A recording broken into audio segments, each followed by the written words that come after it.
Hey everyone, my name's Matt and welcome back to Cobhill Farms. It's a nice beautiful 72-degree morning, the sun's shining, there's a nice little breeze, it really feels good. Today's going to be a day of getting some mowing done. We got a little bit of sickle bar mowing to do. We got mow under the fence lines, we got some pastures that we need to clip, we got just a lot of mowing to get done with a sickle bar mower. And then I think we might even knock a little bit of hay down. We got 3 days coming up that are going to be really good. So we're going to knock some second cutting down and get started on that. So let's get started.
Well, I think I'm done mowing with the sickle bar mower here for a little while. Broke the pitman arm. I was mowing down over here along the creek bank and I got into some rocks and lo and behold I broke the pitman arm, so that's alright. The sun's out, things are starting to dry out a little bit, so I was getting ready to be done with this anyways, and I want to switch over to getting some hay cut. So it has a little bit of time today, all day tomorrow, and Thursday to dry. So let's get this picked up so we can go cut some hay.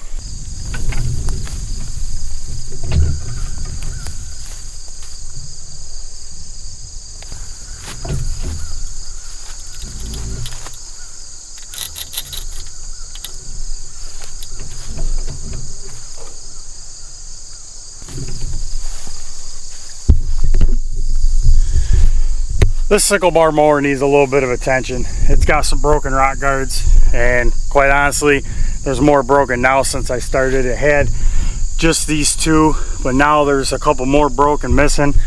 So I gotta get some rock guards. I want to figure out a different way of holding the bar up other than this rope, because that's not very safe, good, whatever, holding it up with this piece of rope around these sickle sections. So this is something I'm going to attend to this winter. Hopefully I'm done using this thing after I get this pitman arm fixed, and I got one more fence line I want to mow, and then hopefully I'll be done with it for the rest of this year, and that'll be something we'll work on yet this winter.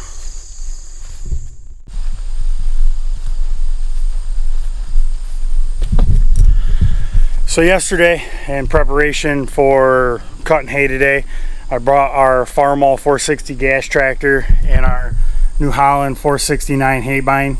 It's got a 9-foot cut, rubber crushing rolls. Brought that all down here to the shop and went through it just to make sure there was nothing that was gonna prevent a smooth day today. This coming from a guy that just went out and cut with a sickle bar mower with 2 broken rock guards. I do believe in preventative maintenance. A little bit goes a long ways. You know, if I can catch something before a major catastrophe happens, I like to do that. So most generally, every time I go out, or before every time I go out, I like to go through and at least make sure the fluids are good, the belts are good, chains are good, you know, especially on the haybine, rock guards, whatever the piece of equipment is. I just like to look it over, lay a set of eyes on it, and make sure that everything's ready to go. And that's what we did here. I found a rock guard that was loose. I got that all tightened up, ready to go, greased up. So just got to put fuel in the tractor and we can go cut some hay.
Heading out to our 5-acre hay lot.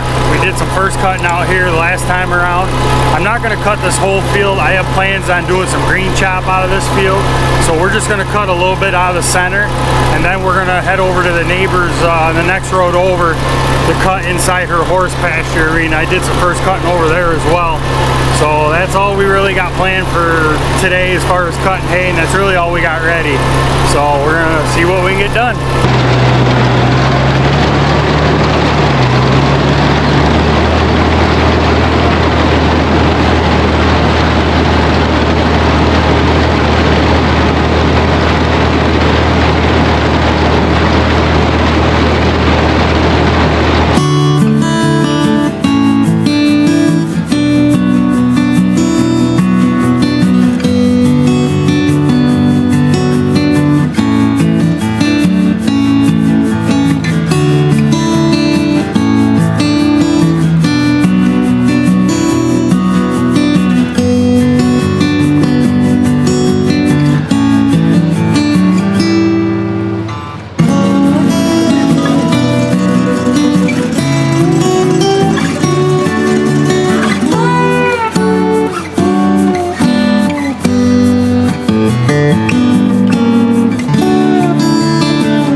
Well, field number 1 and 2 is cut. That's all I'm going to cut out of this field. The outside edges and the very far end, I'll flail chop that with the flail chopper and feed that as green chop to the cows. For anybody that's not familiar with cutting with a haybine, the reason I left the haybine running till I got all the way to the end of the field and out of the cut hay is because if I shut that cutter bar down halfway through the field, all it would do with the hay that was already cut is plow it all up into a ball on the end of the field. The cutter bar doesn't go high enough to clear the windrows. So I had to keep the cutter bar running until I got all the way to the end. So that way if it did collect any hay, it would cut through it and spit it back out the back. So that's why I left the cutter bar running for anybody that's not familiar with cutting with a haybine. I think I want these this time around.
Shame on me, I didn't clean this area off the last time I cut hay, so there's a little bit of a buildup of grass on here.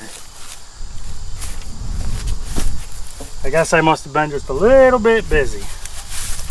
Didn't even think about it.